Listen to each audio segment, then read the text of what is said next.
If you only have 24 hours in a day, your success is dependent upon how you use the 24. You gotta hear me. People talk about Oprah Winfrey, Ted Turner, Warren Buffett. Listen to me. I don't care how much money you make. You only get 24 hours in a day. And the difference between Oprah and the person that's broke is Oprah uses her 24 hours wisely.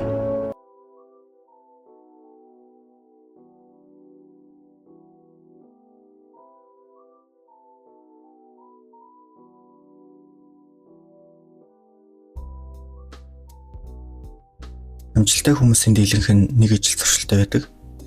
Тэдний ол амжилт бүтээмжийн нууцын өндөрчдөг.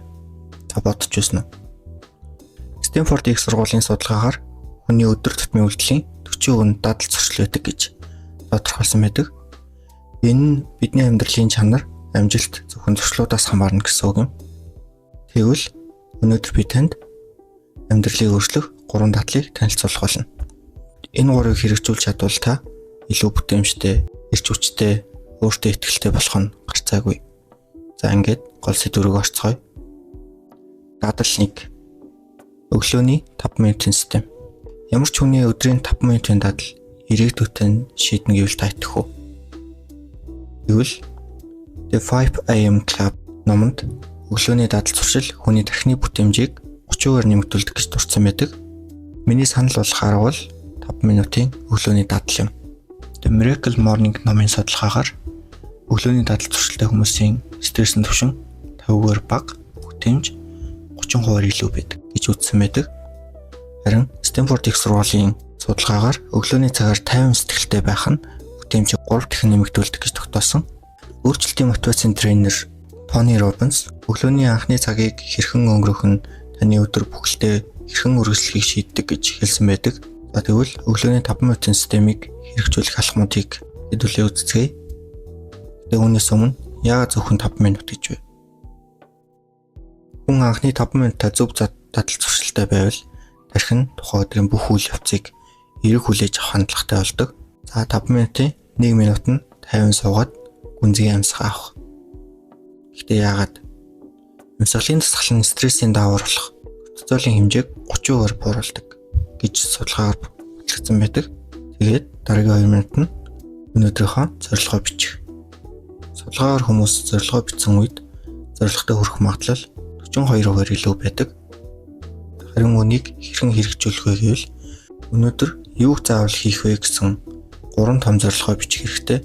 За сүүлийн 2 минутыг өөртөө урам өгөх өгүүлбэр хэлэх, өөртөө урам зориг өгөх дадал зуршил нь өөртөө итгэх байдлыг 60% нэмэгдүүлдэг гэж сэтгэл судлалын салбарт батлагдсан байдаг. Яаж хэрэгжүүлэх вэ гэвэл жишээлбэл өглөө босоод би чадна, би бүтээн, миний өдөр гайхалтай байх болно гэх мэт эерэг өгүүлбэрийг өөртөө байнга тавтаж хэлэх хэрэгтэй. Гэтэ мэдээж жоохон хичээх санаа зовхон байх юм бол эхлээд дотроо хэлүүлэх зүгээр. Та өглөөг зөв эхлүүлвэл бүх өдөр чинь илүү үр дүнтэй байх болно. Бодоод үзээрэй. Стив Джобс, Илон Маск, Oprah Winfrey бүгд өглөөний тусгай дадал зуршилтай байсан. Харин таны өглөөний дадал юу вэ? Таны өглөөний 5 минутын системийг туршаад үзээрэй. Дадал 2 бол 90 минутын гүн төвлөрөл.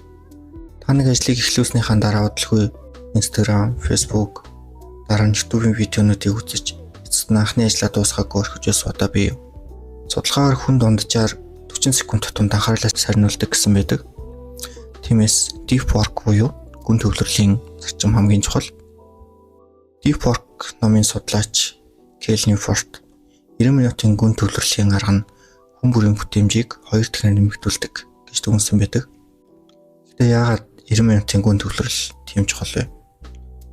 Стэнфорд их сургуулийн судалгаагаар тасралтгүй анхаарлаа төвлөрүүлэх чадвар хүний оюун ухааны чадамжийг 2 дахин нэмэгдүүлдэг гэж баталсан.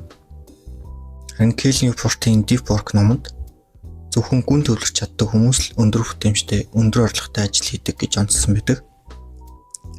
Гүн төвлөрөлд орсон үед хүний IQ 15 нэгжээр өсөх магадaltaй гэсэн судалгаа бий. За тэгвэл 90 минутын гүн төвлөрөл хийх алхмуудыг хэдүүлээ харцгаая. Гэтэ энэ бол зүгээр сууж ажиллах тухай биш юм. зөв арга барилтай байж гүн төвлөрөхийг хэлнэ. Нэгдүгээр өөрийн чухал ажлыг тодорхойлох. Өдөр тутмын ажилдаа дарагдахаас өмнө яг хамгийн чухал нэг ажлыг сонгох. Харин энэ ажлаа сонгохдоо та өөрөөсөө энэ ажлыг хийгээг бол миний өдөр үр бүтээлтэй өнгөрсөн гэж хэлж чадах уу гэж асуугаарай. Хоёрт нь анхаарал сарниулах зүйлсийг олдуулах. Миний өмнөх бичлэгтээр дурдсанчлан утасны мэдээллийг хаах, сошиал медиа хэрэглээс зогсоох, имэйлийг хаах, мөн дуу горим анхаарал төвлөрлийн цаг гэх мэт зүйлсийг тодорхойлох хэрэгтэй. За гуравт нь 90 минут тасралтгүй ажиллаад 10 минутын амралт авах. Энэ Помодоро техниктэй төстэй боловч илүү гүн төвлөрөлт зориулсан арга нь. 90 минутын гүн төвлөрлийн дараа та заавал 10 минутын амралтыг авах хэрэгтэй.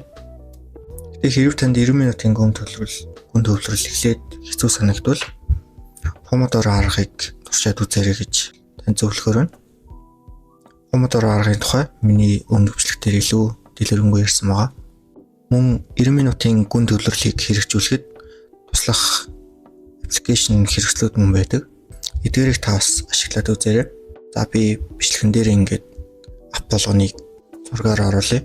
Эхнийх нь Forstap утасны хэрэглээг хянаад төвлөрөхөд тусалдаг тийм аппликейшн байгаа. За мөн Notion, Google Calendar нь өдрийн ажлаа төлөвлөхөд илүү тохиромжтой хэрэгслүүд байдаг. Танд энэ аргууд хэрэгтэй санагдчихна уу? 90 минутын гүн төвлөрлийн техникийг 7 хоногийн турш та хэрэгжүүлээд үзээрэй. Дадлал 3 бол 5:25-4. Бид өдөр тутам олон зүйлд анхаарлаа хандуулдаг. Гэвч үүндээ бүх зүйлд анхаарлаа тарандуулвал аль нь ч бүтэхгүй. Амжилттай бизнесмен хөрөнгө оруулагч Warren Buffett өөрийн ажилчдаа 5:25-4-ийг ашиглахыг зөвлөсөн байдаг. Түүний товчхон нэг кейсийг ярьж өгөх юм бол түүний туслах нэг өдөр Buffett-тай уулзаж амжилтанд хүрэх талаар асуусан. Buffett түнд чиний амьдралдаа хийх хүссэн 25 зорилгоо бич гэж хэлсэн байна.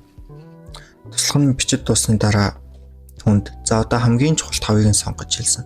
Тэгээд 5 сонголтыг хийсний дараа Buffett туслахаасаа одоо үлдсэн 20 зорилго дээр юу хийх вэ гэж асуухад нь туслах нь завтай болохоор хийндэ гэж хариулсан. Гэтэл Buffett үлдсэн 20 зорилго бол чиний амжилтанд хүрэхэд хамгийн том саад учруулах зүйлс гэж түнд хэлсэн. Тэр үлдсэн 20 зорилгоо март зөвхөн хамгийн чухал 5 дээр л төвлөрөх зөвлөсөн. 5:25-4-ийн гол санаа бол нэгдүгээр алдаатай сэтгэлгээ, зүйлд анхаарлаа тарааж олон зүйлд оролцох нь таныг амжилтанд хүрэхгүй. За хоёрт нь бол зөв арга. Чи зөвхөн өөрийн хамгийн чухал 5 зорилго дээр л төвлөрчиж амжилтанд хүрнэ. Гуравт нь шийдвэр. Үлдсэн 20 зорилго нь чиний анхаарлыг сарниулж хамгийн чухал зүйлийг хийх чинь саад учруулах болно. За ингээд эцэст нь дүгнж хэлэхэд таны зуршил таны амьдралыг бүтээдэг. Аристотелийг бүгдээрээ мэдэх бах эртний грекийн гүн ухаанч тэр хэлэхдээ бид бол бидний тавтан хийдэг зүйл, тиймээс амжилт бол үйлдэл биш зөвхөн зуршил юм гэж хэлсэн байдаг. Энээс үзэхэд та өдөр бүрийн дадлаа сайжруулснаар өөрийн амьдралаа илүү үр бүтээлтэй, аз жаргалтай болгож чадна гэсэн үг. Эдгээр 3 дадлыг та 7 хоногийн турш хэрэгжүүлээд үзвэл та ямар өөрчлөлт гарахыг мэдрэх болно. Гэхдээ та эхлээд аль дадлыг хэрэгжүүлэхийг хүсэж байна. Хэрвээ сонирхолтой бол та доорх коммент сэгт бичээрэй. За ингээд өнөөдөр та бүхэндээ таны амьдралыг өөрчилж болох 3 дадлын тухай сонирхолтой бичлэгийг хүргэлээ. Дараагийн бичлэг хүртэл түр баяртай. Гэхдээ та бүхэнд миний бичлэг таалагдж байгаа бол subscribe, like, comment заавал үлдээгээрэй. Баярлалаа.